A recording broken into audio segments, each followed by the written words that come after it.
I have friends in there right now that are lifers that the organization that I work for, we're trying to get them medical parole, we're trying to get them clemency.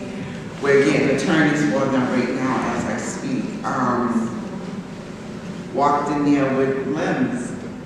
One of my friends is walking out with a half of a leg and a half of a foot. One of my friends is walking out with a colostomy bag. Another one of my friends is walking out with no breasts. Another one is missing her arms. Now, when we all walked in there together, all of us walked in there.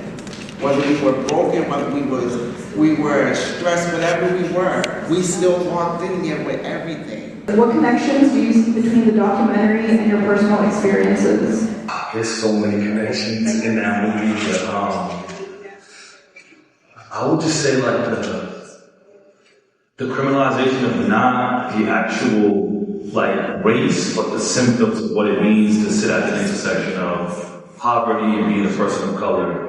Like I remember growing up and always just feeling like I didn't have that ideal situation that was gonna launch me into success, which kind of made me feel less of myself and caused me to live by this. Elijah Anderson calls it the code of the streets, which is pretty much the code of survival. When you're living in these inner city communities and you're forced to pretty much do whatever it takes to survive, whether it's sell drugs, defend yourself, do whatever it takes, and then they criminalize the symptoms of poverty.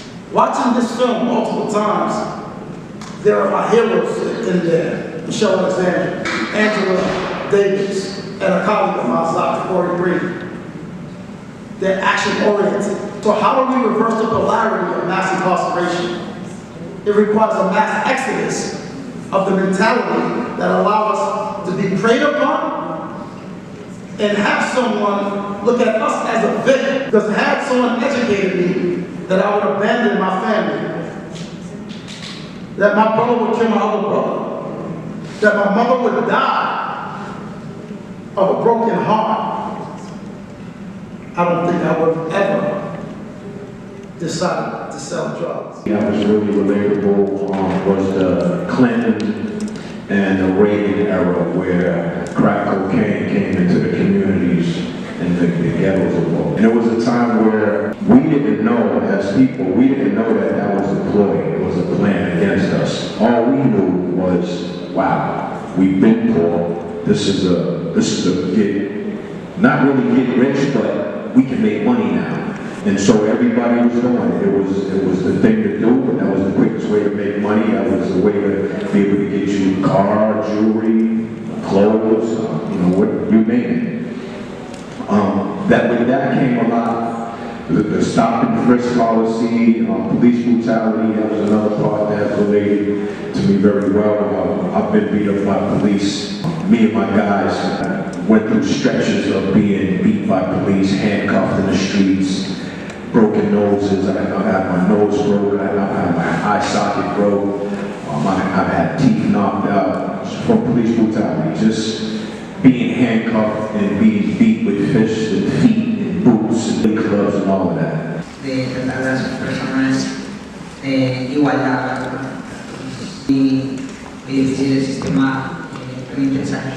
We grew up together. We're still teenagers. Like, when do we go from smoking weed in the park at night to we have to murder each other? Like, how did this happen? Me and my brothers, I took the word for it. I told her, you'll never come see me again. I'll have right in my way, this was my way of protecting my child. The first time I really knew that there was a difference because of my skin color was when I got arrested. My victim was white. He was older than me, he was a gang member too, but they painted me as this demonic, and I forgot the word, said that I had no empathy for human life.